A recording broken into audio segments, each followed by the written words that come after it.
Blog Talk Radio.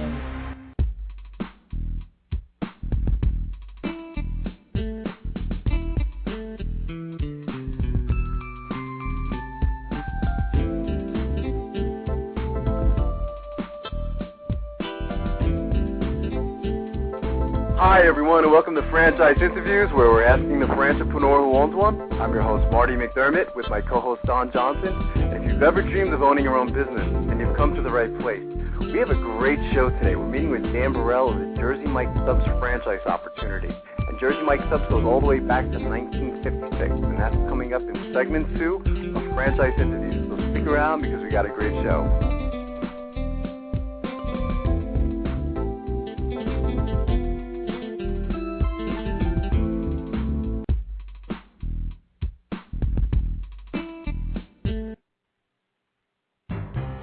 Franchise Interviews.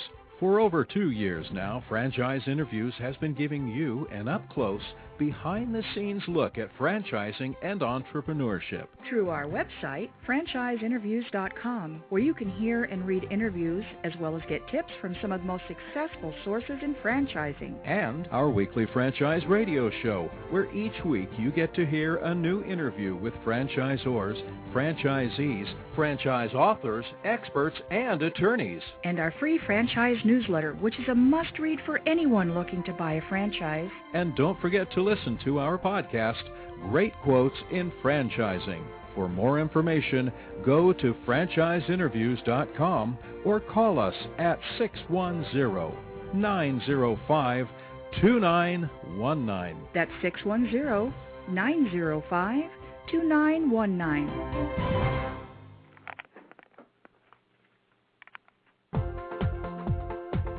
Need a business loan? Talk to Diamond Financial Services, the experts in franchise financing nationwide. Whether you're looking to start a franchise, acquire an existing franchise, or expand your territory through opening new locations, Diamond Financial stands by your side start to finish.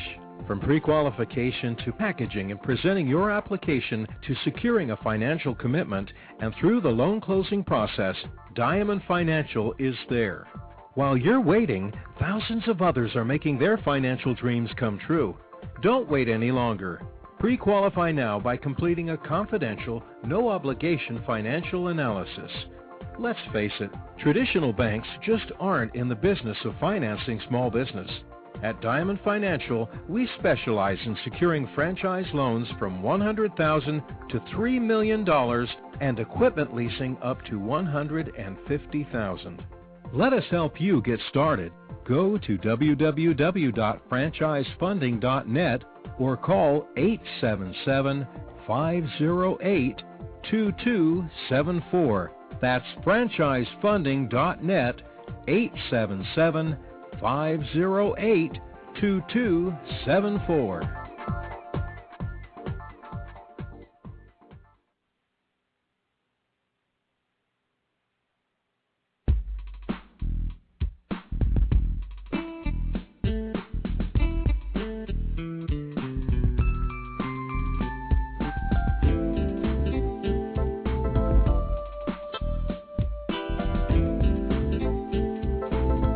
Hi everyone, and welcome back to Franchise Interviews, where we're asking the franchipreneur who owns one. I'm your host, Marty McDermott, with my co-host, Don Johnson. If you've ever dreamed of owning your own business, you've come to the right place.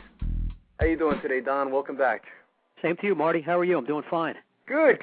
Once again, it feels weird being back. When we take a week off, you feel a little rusty, but right. I'm excited for today's show. Got a good show. Yeah, same here. It's a franchise we're excited about. Someone in, my backyard, not too far from you. That's Jersey right. Mike's. Yeah. Interesting show, right? Again, it sounds like it started in Point Pleasant, which I was excited about. I know Point Pleasant is a special place for you. It has some history for me and my wife as well. Our third date was in Point Pleasant, so. Yeah, it was my first, and that's where I first met my wife. And we always take our kids. I take a day off in the summer. We take them there for the day to go on the rides, and it's just a real nice day. So it's nice having the Jersey Shore in general, which is a nice aspect of New Jersey. It is. It's a fantastic place. So our last show, I hope you remember, Don, we met with the, this always happens, Barry Falcon, who was the president and co-founder of the Shelf Genie franchise opportunity. And Shelf Genie custom designs, builds, and installs a remarkable glide-out shelving system in any cabinet of your home. I thought it was a great show. I thought Barry was a fantastic guest. Any thoughts on 2 weeks ago? Yeah, you're right, a good guest. He obviously was very excited about his company and product. He's a former franchisee and really knew his business, and just interesting, a real niche type franchise. I think it's something that's really going to grow, because who doesn't want to just have a service and product where you can create more storage and be more organized and just have an easy to use type of product like this glide out shelving system. I thought that was pretty cool. Yeah, no, I thought it was cool as well. As you said, you're always fighting for more space. I know we're always fighting for more space in the house. As the baby gets bigger. It's and it's one of those things too, Don. It's probably not something that the average person can do. There's a lot of people out there that will go to like a Home Depot or a Lowe's, and says, what, I can do this, and they typically screw it up, and then you call a company like Shelf Genie, to come in and fix it for you, So it really is a great service. I think that it's something that everyone who owns a home can use, And I actually saw a clip. I don't know if it was from their website or it was YouTube on how the whole thing actually works. But it really is, for I guess lack of a better word, it's a really cool concept, So and I like not like they're asking you to replace your existing cabinets. Right. Just, it's they'll custom it to fit whatever cabinets and shelving that system that you have. Certainly a nice feature when you're selling your home, isn't it? To kind of open up your cabinets and say, check this out. Yeah. So it is still it's still a very new concept, and I like the fact that Barry, he can relate to the franchisee because he was one. Right. So I always think that's very important. The leadership of a franchise is always very important. So for someone who's selling their house, you put this in. Once it's in, you're using it. You might decide not to sell your home. That's true, right? So it's like, I don't want to do this again, But no, it was a great concept. I would like to, follow them and eventually have them back on the show. It's always fun to have a franchise back when they've had significant growth over a year, after being on our show, right. And so it's just interesting. I wanted to dedicate the show today too, Don, as you know, to our friend Ken Six. Ken was the host of Arbor Talk and suddenly passed away, and he hosted the show with another friend, Peter Felix, and he was just a great, incredible guy. He was a big fan of our show, and I was a big fan of Ken's show. He typically followed us on Thursdays, and Ken had this contagious, infectious laugh, when he laughed, you laughed with him, and I got to be part of a tribute show last week for Ken. We kind of spoke about all the good times, that we had with him. Eddie Keys was there, Paul Johnson, Peter was on the show, and I remember you telling me over the last few years speaking to him, and really being pressed was very shocking and sad. It really was, because he was just such a spark, He was just, he just had this. It was just wonderful laugh that you were just addicted to, It's just he always made you feel good about yourself when you spoke to him, So he was a really great guy, and it was nice to be part of all the wonderful memories, that we had with him, So dedicate the show to him today, and so what do we got going on over the next? We know what we got going on today, and I know we have a lot of upcoming shows. Just so our listeners know, we don't have them posted yet for March. And I think we're booked almost into April, Don, just so you know. So I know at the end of the month, we have, who's up at the end of the month? Steve Bigelman, CEO of Hollywood Tans franchise. That's going to be a good timing, too, as we're getting ready to hop into spring, and it's pretty interesting. Just today, Jersey Mike's, Hollywood Tans, a couple of franchises based here in New Jersey. Oh, I didn't realize that Hollywood Tans was in New Jersey as well. Yeah. Oh, wow. That's a coincidence, but that's interesting. Yeah, that's great. So, and I know you have some interesting articles that you want to talk about this week as well. Yeah.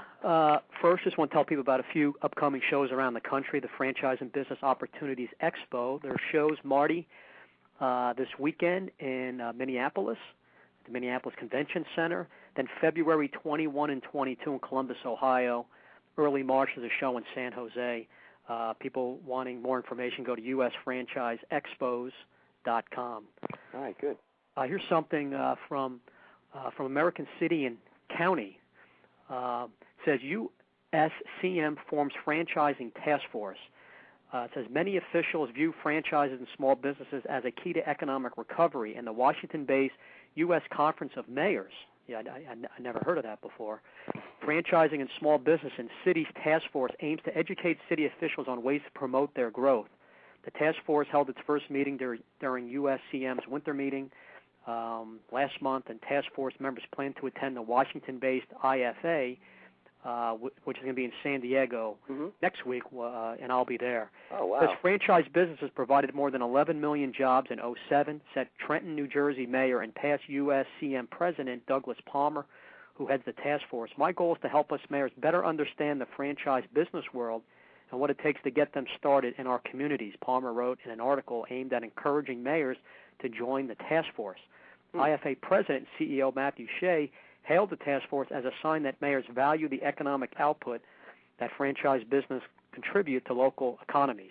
Data show that the franchising industry outpaces many other sectors in terms of creating new business, new jobs, and more economic output, even during tough economic times, Shea said in a statement. So that's pretty interesting. Mayors forming a task force to talk about how to get more franchising business in their community. That is interesting, yeah. Yeah, I thought you'd be silent about that. You're stunned, right? There you go. I'm shocked. I just passed out. Yeah. That was interesting. Here's something, Fran Data press release. First ever compensation study of franchising-related jobs at Arlington, Virginia. The franchise compensation report has been released, marking the first time that jobs specific to the franchise industry have been benchmarked. Thought this was pretty interesting. The study performed by Fran Data, an independent research company that tracks and analyzes the franchise industry, looks at department heads and professional staff across 7 job functions: compliance, field operations, franchise development, legal, marketing, site selection, and training. Data is provided for each job function, including salary average and ranges, starting base pay, commission or long-term incentives, and total compensation. Data is additionally grouped and analyzed by industry, population density, and size of franchise system.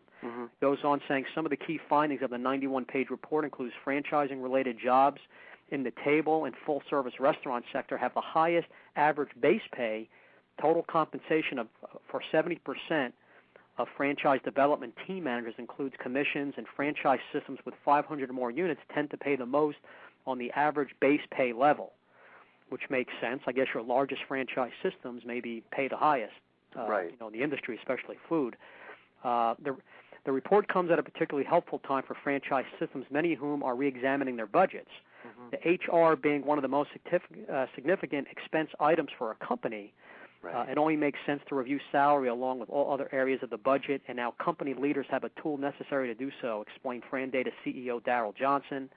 And I guess his company charges a fee for that type of report. Yeah, it sounds like it's pretty significant, too. I think you said it was like 90 pages, Don? I mean, right. So you can probably go to, frandata.com and buy that report, which information is really very valuable. But, yeah, you think about that. I mean, the complexities of HR, and having a good team for your franchise. It is a lot of work. It's one of the things that you have to think about. And all franchises are different, when it comes to an HR standpoint. So very interesting. Yeah, and I mean, in good times or bad, companies should always be all on top of this, And there are a lot of franchises out there, I know, reevaluating the way they do things, Right. They're saying, is there waste here, or, should we be doing this, or should we be doing that? So it is interesting. It seems like more than ever, since you and I have been involved in franchising, that a lot of them are thinking outside the box now. We've seen a lot of interesting ideas, haven't we, over the last, 6 months or so, So it's good that a lot of them are reassessing, I think. Right, yeah. I guess they can properly better plan and set goals. Right.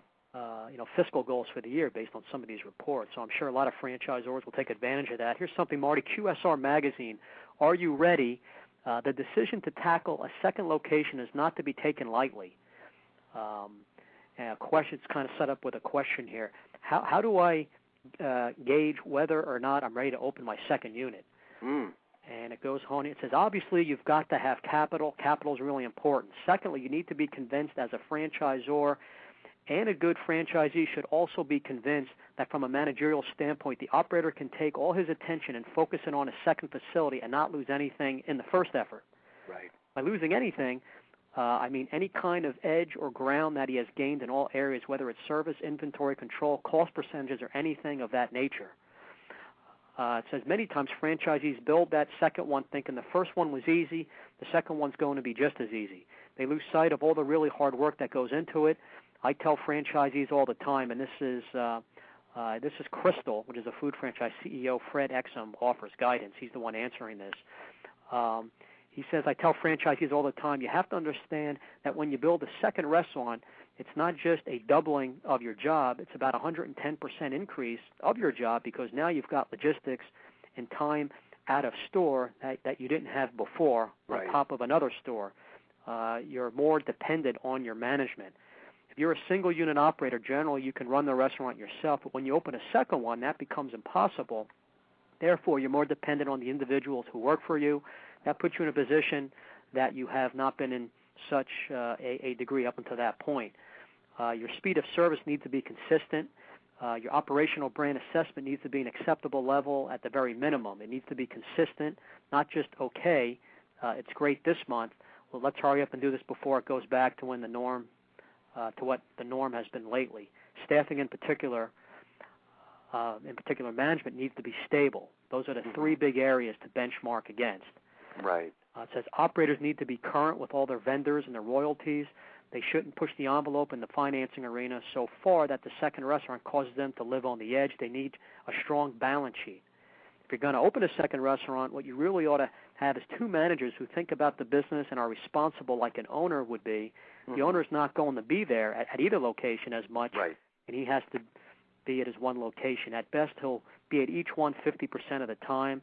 You haven't got room for someone who always is waiting to be told what to do. You need to have self-starters as managers. That's a great article. I mean, I think it's something that a lot of new franchisees think about, is opening the second one. And as you said, you can't be in two places at the same time, and then what happens when you go to your third and fourth, I mean, it's so it is an important article. So yeah, I like it. I mean, this is something that we've debated on several occasions, Don. Do you, when you're buying a franchise system, do you immediately buy two or three, or do you just start off with one, And we've gotten all different types of opinions on that. I remember when we had Julie Bennett, author of the Franchise Times Guide to Buying a Franchise. She said start off with one. She said see if you like it, see if the system is a match. Because sometimes it is hard to tell in the beginning, and then if you like it from there, go for the second one. Yeah, I mean, a good example today, having Jersey Mike's on the show, but people who are becoming investors, becoming franchisees. I mean, their goal is to have multiple locations. Right. That's usually the game plan initially. So maybe we'll talk today about that with Dan. This article goes on. He goes, when you open a second restaurant, you are now beginning to function more as a multi-unit supervisor than a general manager. You've got to find someone to take your place, and then somebody on top of that. Owners often overlook that. They think very well through the good parts, but oftentimes they don't really think about the obligations or the negative parts that come along with that. Opening a third restaurant is a whole lot easier than opening a second. That's pretty interesting. Because it says by that time you've already learned the lessons. Instead of doubling your problems, you're only gone up by a third, and you've already started functioning in the role of a district supervisor by that time. You've got to have... Yeah, I mean, it's an interesting point, right? So, I mean, I guess if you're going to open a third, then you go to a fourth, and you wonder, the second's got to be easier to open up than the first, right? I mean, you've kind of done this before. I think there's a lot of... there must be a lot of tension in the beginning, this is new for a lot of people, they're opening up their new business, so I think, again, opening up the second is probably easier than opening up the first, and then the third is probably easier than the second, so it probably keeps going on after that. We've seen a lot of great stories of franchisees, where they bought their second, third, fourth, and fifth franchise, This is pretty interesting. When you buy your second, you really have to kind of, your job function is going to be changing. It changes a lot, it is a lot more complex, and you wonder how some people actually handle that, you know. And it's funny as you're talking about Right. this, I always say get good ideas, you know. It was, you know, one day I'm going to go for my PhD. A good dissertation topic, you know, would be, you know, buying the second franchise and the experiences that people have, you know, in doing that. It's pretty interesting. And he did stress capital is number one, most important thing, expansion. He goes, it doesn't matter how good your manager is if you're not capitalized properly. So. Well, again, I guess this is where, you know, a good accountant comes in as well. I mean, you and I have spent a lot of time talking about not doing this alone, you know. I mean, you do have to seek out expert advice, you know, when you're buying a franchise. For one, getting the advice from a franchise attorney, having a good financial accountant, you know. I mean, that's important as well. I mean, they'll look at the balance sheet and they'll say, you know what, this makes sense, or you know what, this doesn't make sense to go forward at this time, you know. So there's a right time and a wrong time to do it, you know. So and it's so important if people are getting financing to have that working capital, to have that cash reserve, and initially when you're getting your first loan to kind of plan down the line. For your second and third, and that's part of our franchise financing services at Diamond Financial. That, you know, that's what we speak to people about. It's true, working with experts. You know, it's a lot of times these are things that, you know, the average person can just not do on their own. So it's pretty interesting. So okay, and here's something also. This is from the News Press, Marty. Says workouts work well in wee hours. Some gym goers get pumped up at less than prime time. I've been hearing about this. This is written by Dana Harpster, and it starts out, I just don't like working out with a lot of people around. That's a great way to start off an article, isn't it? I love that. Said 20-year-old Kirk Bylansky on a two-minute break in his regimen at Gold's Gym in Fort Myers last week. It was past the witching hour, about 12:20 a.m., Thursday morning. Bylansky, a student at Edison State College, began a late-night gym routine while tending bar in Fort Myers. He got used to hitting the equipment after last call before driving home. He no longer bartends, but the habit stuck, and fitness centers around Lee County are responding with 24-hour gyms. I've heard this is starting to get to be pretty popular. Easier access to the equipment is also why Mike Dinko, 49, a Fort Myers resident, goes to Gold's after midnight. There's hardly anyone here, so you don't have to wait, he says. Has been a Gold's member for years. They used to close at 11, and he'd have to rush. That was before 2003 when the gym began staying open 24 hours from midnight Monday morning to 7 p.m. Saturday.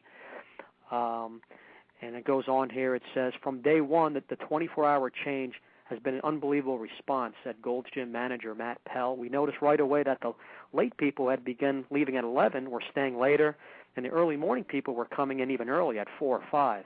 Wow, that's interesting, isn't it? You know, I mean, this is, you know, kind of reminds me of, I don't know if you remember, I mean, when McDonald's wasn't always open 24 hours, you know. I mean, a lot of people thought it was weird, you know, to have a McDonald's open 24 hours, and they said, you know what, it's not going to work.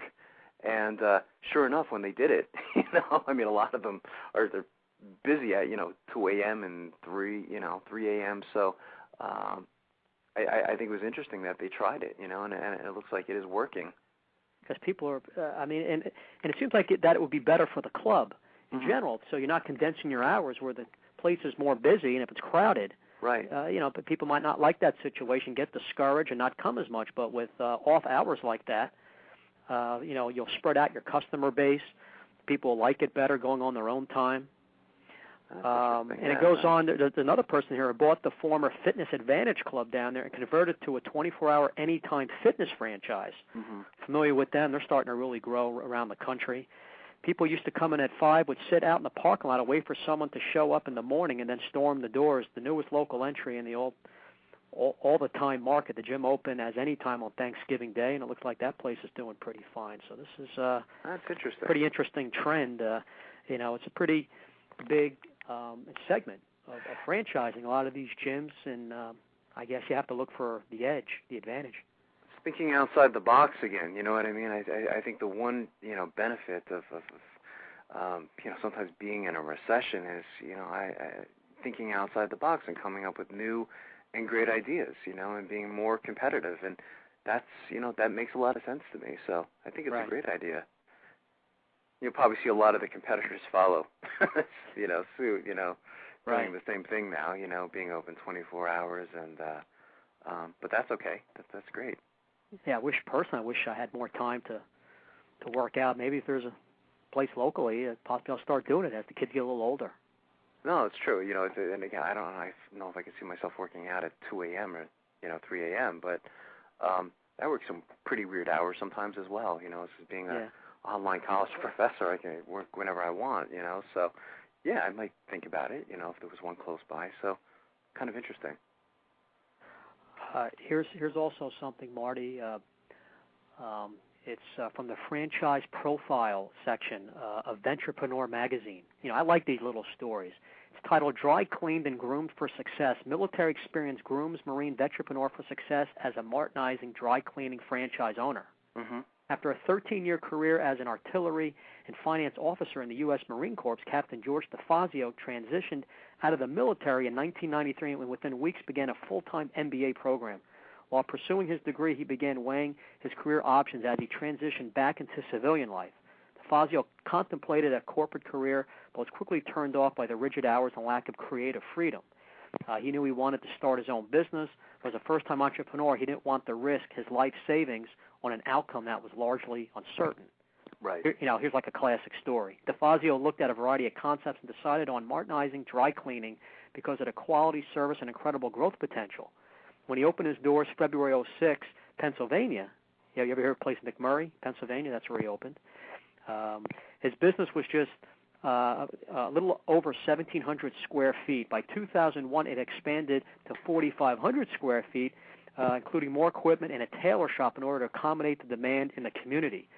Though DeFazio knew little about dry cleaning industry when he decided to start his business, his on-the-job experience paired with the skills he learned while in the Marines has helped him to become one of Martinizing's most successful franchisees. This would be a nice guy we'd love to have on the show. The only thing I knew about dry cleaning was that I dropped my clothes off, and for all I knew, they took them out back, hit them with a magic wand, and they were clean. He thinks the way I think.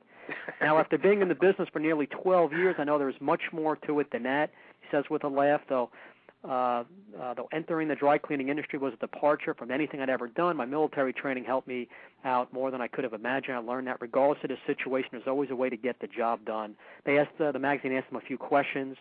Do you plan to grow your business in the future? He says, of course, I'd like to open a second location in Pittsburgh. And has your military training help you succeed in business ownership? He goes, there will always be things that knock you down, but that just means that you have to formulate a plan and pick yourself back up. I use a lot of practices that I learned while in the military, like motivational tactics and good old-fashioned discipline, that have helped me make this business a success. Right. Which is interesting. And we've talked about people in the military. A lot of different franchise systems have tried to recruit people who've ended their military career. And, as a minimum, they're always mentally tough. I guess they're used to following a system, a regimen, and, I thought this was a pretty interesting article. Yeah, no, it is. It's a great article. It's just something that, I want to continue talking about, because I've also always agreed that, vets make, I believe this, I haven't taken a study, but vets probably make fantastic franchisees, so we'll have to talk more about that. So let's take a quick break, and we'll be right back with more franchise interviews.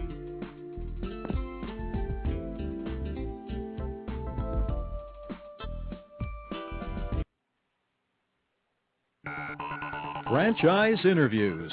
For over 2 years now, Franchise Interviews has been giving you an up-close, behind-the-scenes look at franchising and entrepreneurship. Through our website, franchiseinterviews.com, where you can hear and read interviews as well as get tips from some of the most successful sources in franchising. And our weekly franchise radio show, where each week you get to hear a new interview with franchisors, franchisees, franchise authors, experts, and attorneys. And our free franchise newsletter, which is a must-read for anyone looking to buy a franchise. And don't forget to listen to our podcast, Great Quotes in Franchising. For more information, go to franchiseinterviews.com or call us at 610-905-2919. That's 610-905-2919.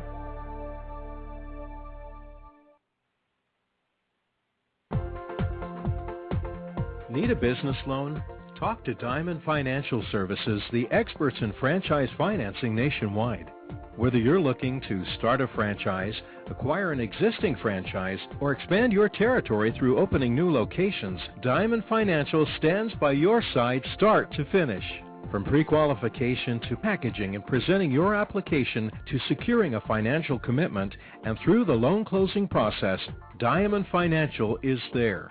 While you're waiting, thousands of others are making their financial dreams come true. Don't wait any longer. Pre-qualify now by completing a confidential, no-obligation financial analysis. Let's face it, traditional banks just aren't in the business of financing small business. At Diamond Financial, we specialize in securing franchise loans from $100,000 to $3 million and equipment leasing up to $150,000. Let us help you get started. Go to www.franchisefunding.net or call 877-508-2274. That's franchisefunding.net, 877-508-2274.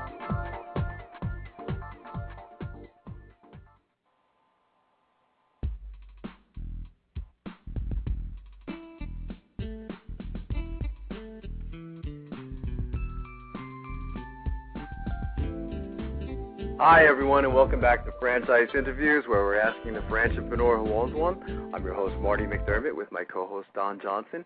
And if you've ever dreamed of owning your own business, then you've come to the right place. Well, as I said earlier, Don, we have a great show today. You and I have been very excited about this one. We're meeting with Dan Burrell of the Jersey Mike Subs franchise opportunity. And Jersey Mike Subs goes all the way back to 1956, so I didn't realize they'd been around that long. Hey, Dan, good morning. Welcome to the show. Good morning. How are you guys? Great, Dan. Dan, joining us is my co-host, Don Johnson. And I don't know if you know Don. Don's the president of Diamond Financial Services, and I know, Don, you wanted to say hi to Dan. Yeah, hey, Dan, thanks for coming on. We've spoken in the past, and as you know, my company's working. I've enjoyed speaking to Brian and Mike at the corporate office, and I'm excited you guys are right in our backyard. I've gone to Jersey Mike's for years. Marty and I talked earlier. We first met our wives, it was in that Point Pleasant area, and I'm not too far from there, so it's pretty interesting. No, it's great stuff. Actually, I grew up in Point Pleasant as well. My first Mike sandwich was in 1968.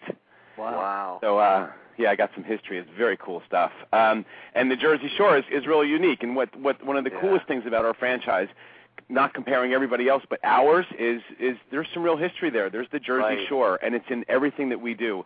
And that's so cool that Peter Cancro has done that, because living in California and kind of, making our sandwiches out here, the same ones that I grew up with, people get a sense of what the Jersey Shore is all about, and that's pretty cool. Yeah. And you're calling from California this morning. Do you miss New Jersey, Dan? Absolutely. I do. I don't miss the weather, but it's nice to go back for like a cold weekend, where I can walk on the snow and the ice, but just a weekend. I don't need the slush. Absolutely. Yeah, the weather's great in California. It's really fantastic. Yeah, and my wife grew up on Jersey Mike Subs as well, just so you know, Dan. She was really excited about today's show, so, being from the area, we got a lot of big hype about it, so. It's, well, I tell you the coolest thing, being involved out here with Jersey Mike's in California, my history is Peter Cancro, of course, who owns the company. Right. And we played at different high schools in town. He went to Point Pleasant Beach, and I went to the Borough, and we played football against each other for 4 years. Amazing. So it's so much fun to be a part of that, because it takes me right back to my roots. Nothing like working in a business that's connected to your roots. Absolutely. That's the big Thanksgiving Day rivalry, right? Point Beach and Point Pleasant. It is now. Yeah, it is now. That's absolutely. fantastic. But we tied our senior year. We were co-division champs our senior year, so neither of us has an edge. We tied 6-6, and we were both co-champions, so we have to leave it right there. Oh, that's fantastic. I guess it was meant to be that way. Right. I guess it was meant to be. Yeah. Dan, what were you doing before working with Jersey Mike's or joining the I had family? started my restaurant career out here with California Pizza Kitchen. And I had spent 10 years with them, and then I went with a development company called Crusoe Affiliated Holdings, who had a California Pizza Kitchen franchise. So we built stores with them, and then worked on some other projects, and then it was just the right time for me to step out and open up the Camarillo store 5.5 years ago. Was the first California location, Jersey Mike's. That's fantastic. Sounds like all that experience helped you in what you're doing now. Life is perfect sometimes. The California Pizza Kitchen does a fantastic job of their customer service and their employee support, morale, that whole category. They're just fantastic. Yeah. And so learning from them on that side of it, and then being able to go on the development side and learn how, about real estate and leases and things like that. Right. It was just amazing that it prepared me to take this next step, which is to open up a new territory for a new restaurant company. That's terrific. Yeah, that is interesting how kind of come full circle for you. You're familiar with it back in your hometown, and now you're developing it out. Well, I'll tell you a really quick story. I was with California Pizza Kitchen. I was running a store in Studio City, and I was reading through restaurant news, and I saw an ad in the paper, and it said, "Meet the country's best sub, Jersey Mike Subs." Wow. And now, but the thing is, for me, is I left Point Pleasant after high school and went into the service and college, and then came out west a long time ago. And I saw this, and I was offended because I know that the best subs in the country are in Point Pleasant, Mike's Subs. I did not know that there was any other store other than Mike's. So I called the number really to give the guy a hard time and say, "Hey, pal, have you ever been to Mike's Subs? Because that's the best sub in the country." And he goes, "That's who we are. We're Mike's Subs." Right. He goes, "Who are you?" And I'm like, "I'm Dan Burrell from Point Pleasant Borough." And bam, all the way, up to Peter's name, and it was like, that's wow. Incredible. Yeah. So my dream was, you know what? I want to bring this out to the West Coast, and spent quite a few years putting as much money together as I could, and opened up our first location. I have a partner, Angel Velasquez, great operations guy, and I envisioned, opening multiple stores in California. We opened up in a tiny little spot.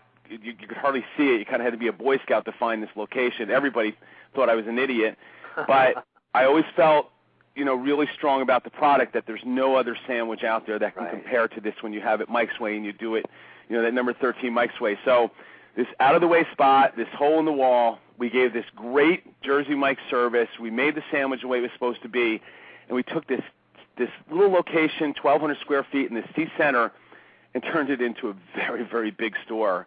And it just started us out right in California, because it wasn't about being in this fantastic center and having everything perfect. It was this tiny. It was almost a spot like Point Pleasant, this tiny little spot, out of the way. And that was the beginning in California for us. And we're up to 31 stores now, and in 5 years. Not, we don't grow like we want to put one in every corner. We just want to be in every community. That's what we want to do. That just goes to show you a good product, good price, and that set system is going to work. And well, I'm going to throw something else at you, and it goes right back to the roots of where we're from. You haven't been to California, Jersey Mike's. You've been to the sub shops back east, but when we brought these shops out here, what we really focused on was the type of service that I grew up with in New Jersey. Mm-hmm. And a lot of Jersey Mike's, that's what they work from. And that means you look people in the eye, you have a conversation, you get to know their name, you get to know their sandwich. You're a part of the community. And we've done that from day one out here. And I'll tell you, in California, it just doesn't happen often.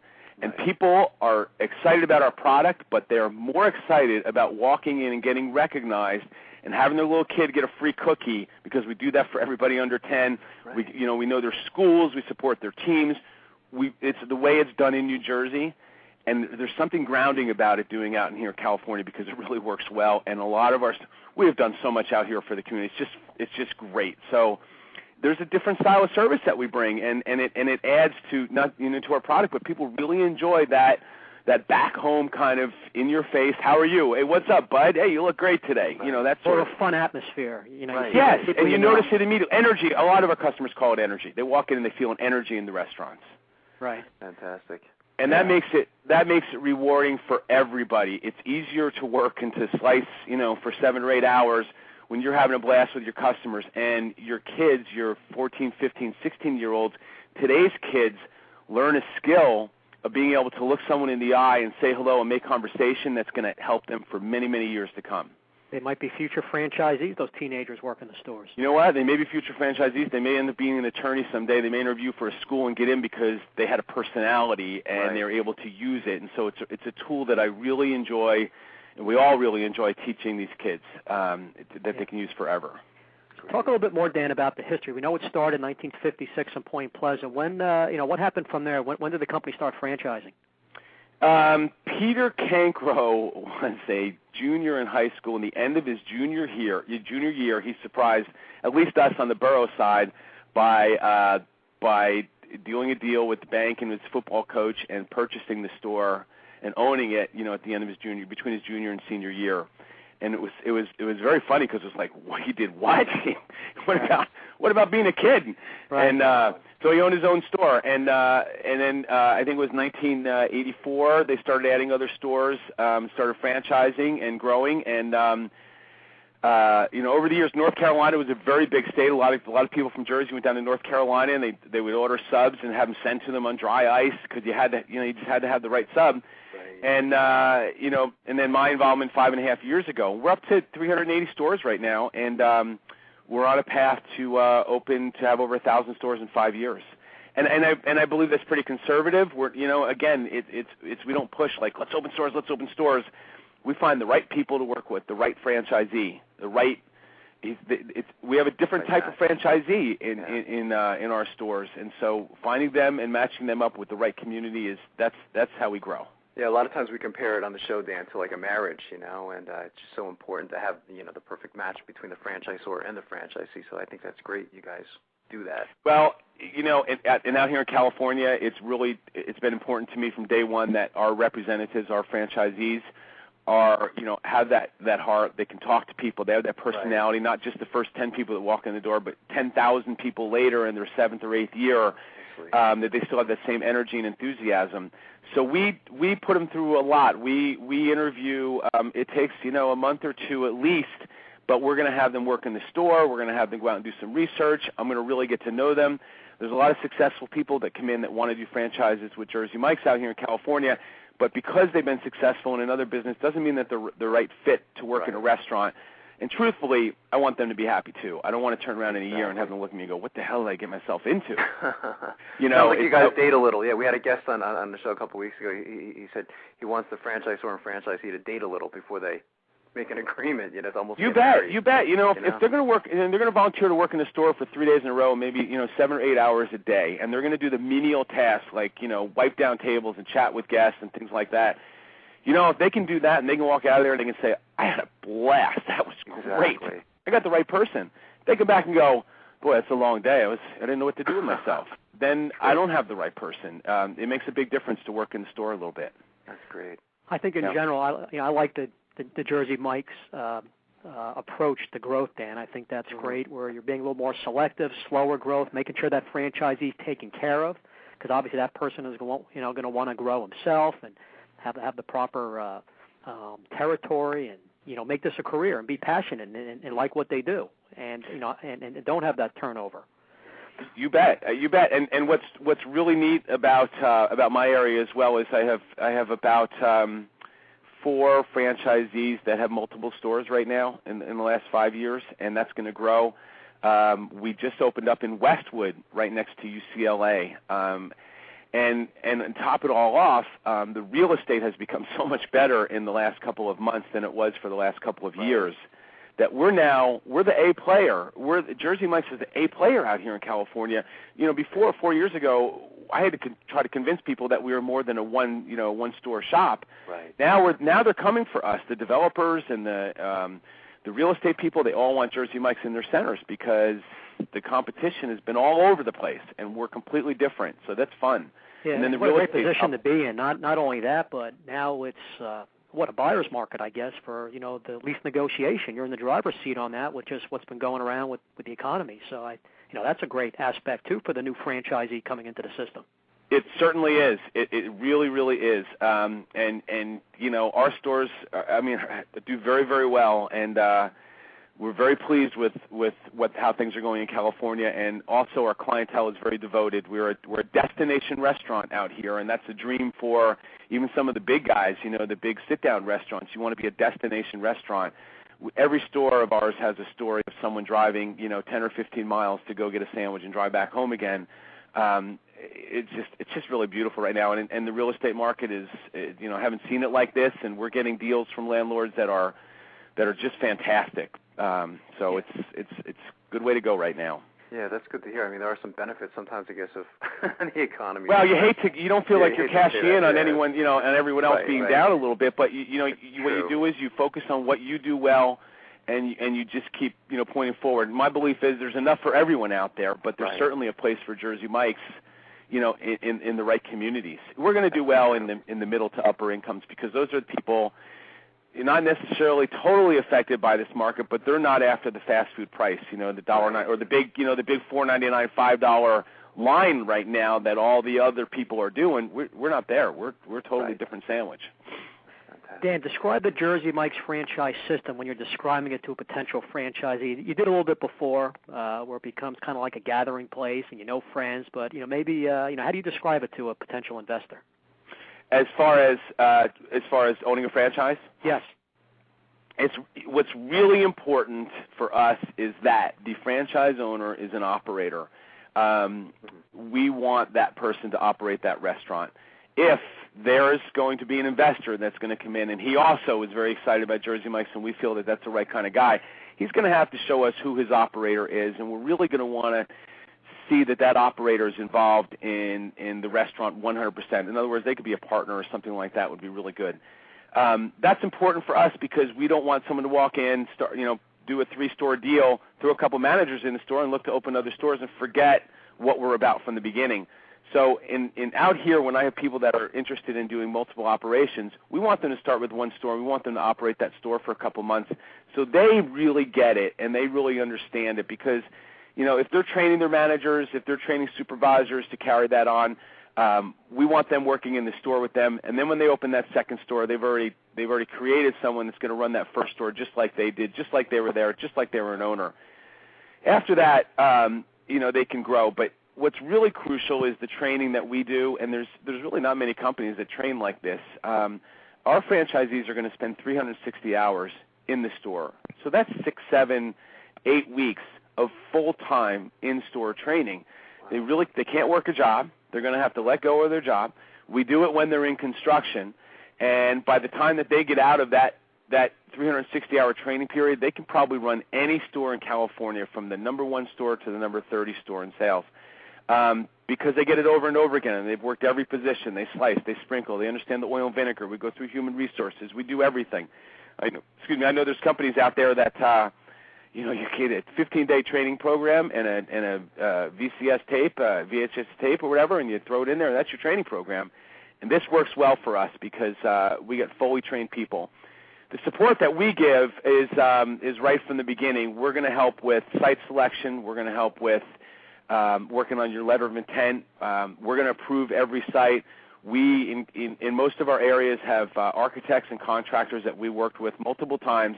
So we have a system that when they buy into, it's going to make it pretty easy because most people, when they get to construction, they look forward to it, but it's a long, winding, hard road to get that door open. So we assist all the way, and then through the opening, we're going to help them get the store set up. We're going to help them open their store, and support them for the whole first 2 weeks that they're open, and then after that, we do monthly evaluations. We do a lot of visits. We really stay in touch with the franchisee because it's about them being successful. We want them to make money. There's no shortcuts there. You really, that's 300. No, there's no hours. shortcuts. And when I sit and interview someone, and we're on our second or third interview, and I'm telling them that they're going to be in a store for 360 hours, you can tell right there whether that's going to work or not. Exactly. Right. Man, 7 weeks? Are you kidding me?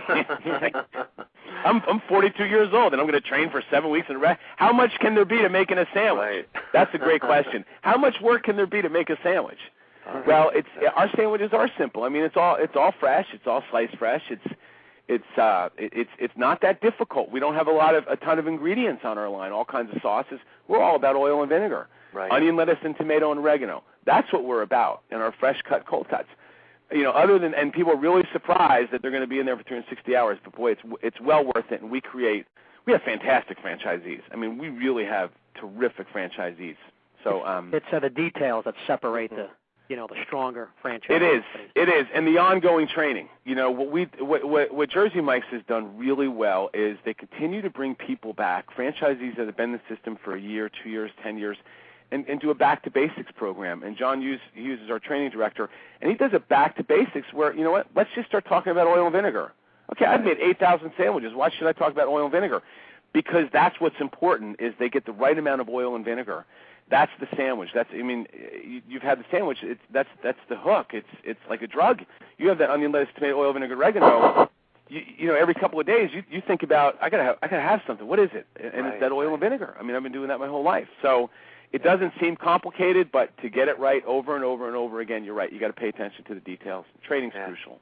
I got to tell you, Dan, you're making me hungry. It's trouble after this show. You know, I don't know about you, Don. I'm starving now, but you just. Well, think about the customers on the West Coast. Think about people, you know, coming into a Jersey Mike's for the first time in the West Coast. And I don't know how familiar you are with California, but there's a lot of competition out here. There's restaurants everywhere. There's every kind of restaurant in the world out here in California. But when you come into a Jersey Mike's and you get the energy and you get people with the enthusiasm that say hello and look you in the eye, and then you watch how we make our sandwich, and the product comes out of the meat case in its original form, you know, the cheese, the long cheese. Most people say, wow, my dad used to take me to a place like this when I was a kid. And you pull out a roast beef that's been cooked in the last 24 hours. You know, for women out here in California, the number 6, the roast beef, is the number 1 sandwich because you can't get roast beef like that anywhere. Back east, it's a little different. There's a lot of sub shops, there's a lot of sandwich shops that make the sandwich like that. Out here in California, nobody makes it like that. So I got to tell you, people come into our stores and see that product, you know, come from the beginning. It doesn't come out of a plastic bag. Everything is sliced fresh. The onion, lettuce, and tomatoes are all fresh. There's the red centers in the tomato. They're all ripened. They're not the yellow, white centers. All that stuff put together, they're just fascinated out here. When you bite into that sandwich, you know what the final result is. It's fantastic. That is something. A new question we've been asking on the show, Dan, is what role has technology played in your franchise? I imagine there's been a lot of changes since 1956. Yeah, the guy, Scott Shearer, that's in charge of technology for Jersey Mike's, kind of looks at me, and I think he looks at me like a caveman, like I have no freaking clue what I'm doing. And I really don't. I'm still tackling the BlackBerry and things like that.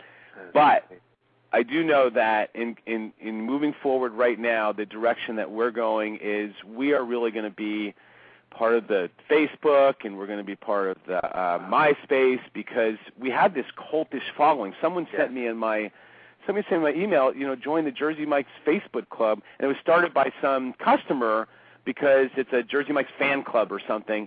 And we have that little bit of that cult following in Jersey Mike's. So I don't know if you guys have ever read the book called The Tipping Point, but I think we're part of that tipping point because, you know, like I said before, people are really passionate about our product. Our customers are. You won't hear anybody say, you know, oh, go down to X sub shop, which could be the biggest sub shop in the world. Go down here and try that, you know, that sandwich or something. You will hear people say out here, hey, you got to go to 13. You got to go to Jersey Mike's and try number 13, man. Wait, you got to go try that. Go to this store right over here.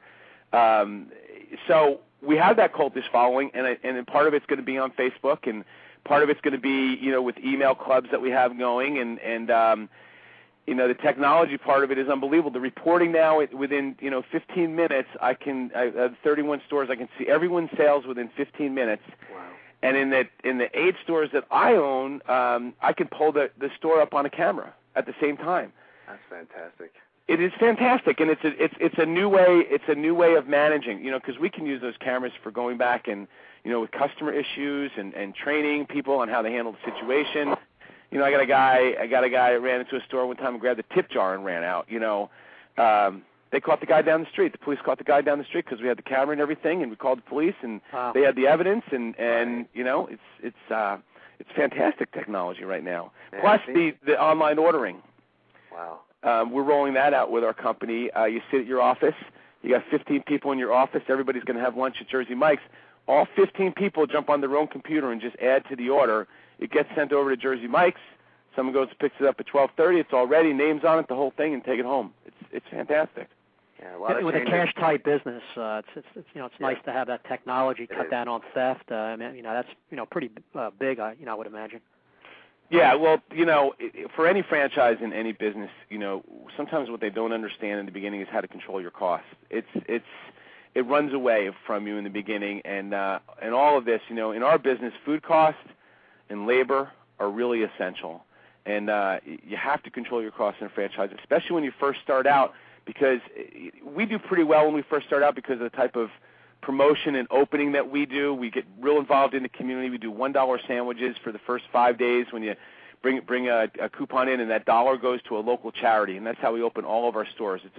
It's really great because we like doing that kind of work, and our customers like seeing us do that, and then they get to have our sandwich for the first time. So, connecting all that up with the technology and everything it's just incredible.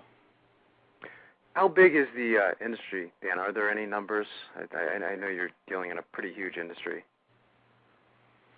No, I would never even think about it. Actually, it's there's a lot of competition out here, and there's a lot of competition back east. The sandwich is the number one the number one choice of Americans of what to eat is the sandwich. It's more popular than pizza or hamburgers or whatever. That's enough now. And we have the largest franchise in the world. That's part of our competition. I don't even think about that. I think about what we do and what we do well, and I'll let everybody else take care of themselves. Good. What other types of characteristics, Dan, you look for in a franchisee? First thing I'm looking for is that energy and enthusiasm. When they look at me that first time, when they reach out and shake my hand, do they have that magic? Do they have that ability? Because, like I say, it's not just the first time, but do they have the ability to do that 10,000 times in a row? When I get that person right there that is excited about what we do, and almost all of our franchisees are customers. There are really very few people looking for business opportunities that stumble upon a Jersey Mike's. It's usually a customer, and the customer becomes a franchisee because their passion continues to build for what we do. They're totally addicted to the sandwich. They can't stay out of the store. They get to know everybody's name in there, and all of a sudden they realize, I don't want to be. We have a franchisee that opened just a couple months ago that was a former TV producer here in California. Did quite a few well-known shows. His name is Lloyd Weintraub. He is so happy doing what he's doing. He cannot stay out of a Jersey Mike's. He just loves it. And now he's going to be signing a 3-store deal, so he's moving on to 3 more stores. It's just, we look for that excitement, enthusiasm. We're going to teach you the restaurant business, and it's not that difficult. We're going to teach you the inventory. We're going to teach you how to control your costs and your labor. Speaking of technology, we can look at a store at any time in the last year and tell you what day, what hour of the day you were heavy on in labor for the entire year. So you might want to cut back a person at that hour or something. But we're going to teach you all that. So energy, enthusiasm, ability to go out and meet people, to meet the community, that's what we're looking for. We'll teach everybody else the rest. So really no prior business ownership, no sales, just person who has that passion, energy, enthusiasm is a main ingredient. You bet. And most people are professional. I mean, if you're going to have a couple $100,000 to invest in a business, you probably have done well at something else before. You probably have an idea how to balance your checkbook, and probably have an idea maybe some payroll and some managing some hourly employees or some type of management. So, they're coming to us as professionals in what they have done. They got the right personality. We put that together with their training. We have some really darn good franchisees here in California, some really stand-up people. That's so important. What's the best way for our listeners to get more information on becoming a Jersey Mike's Subs franchisee, Dan? JerseyMikes.com. We have a website. It will guide you to more information. It will help you fill out an application to get some preliminary information, and or they can call 1-800 Jersey Mike's 1-800-321-7676 and ask for the franchise department, sales department. That's fantastic. And we also have a link up on our show page as well, Dan, for our listeners, so they can just link right to your website. And I want to thank you again. You've been an incredible guest, and I'd love to have you guys back in the near future. I think you agree, Don. Yes, definitely. Maybe possibly even have a franchisee on. Some of these franchisees would be nice to have on in the future, Dan. Absolutely. No, absolutely, and that'd be great. And I'd be happy to do that. And Don, we'll grab a sandwich the next time I'm back in Jersey. Definitely. That's fantastic. Thanks so much, Dan. You have a great day. Keep up all the right, good guys. work. Take care. Bye-bye. Bye-bye. Great show, huh, Don? Yeah. My God, I'm hungry. I mean, just thinking of the oil and vinegar, I mean, it really is, Jersey Mike's is a cult following. I mean, once you have one, it's a wow experience, He was describing the fresh meat, the oil and vinegar, the tomatoes and lettuce. I came close to... I'm just picturing it in my head, I said, because where I am out in Pennsylvania, I don't think we have one out here in this part of Pennsylvania, so... Right. Yeah, I mean, it really is out of this world, for our listeners, check them out, just go to the website, and just amazing with the technology and the training, and very, very impressed. Yeah, very detailed and lengthy training, but that's what's needed. Absolutely. So you did a great job, Don, And again, thanks for listening. And for our listeners, go to franchiseinterviews.com. And I guess I'll be talking to you. We possibly might have a show next week, Don. I know we have Hollywood Hands coming up, and you're heading out to San Diego as well. So I think we're going to play some archive versions of our show over the next couple of weeks as well. Good, great. All right, Marty, good job. Have a nice day. Great job, Don. And I'll be talking to you soon. Take care.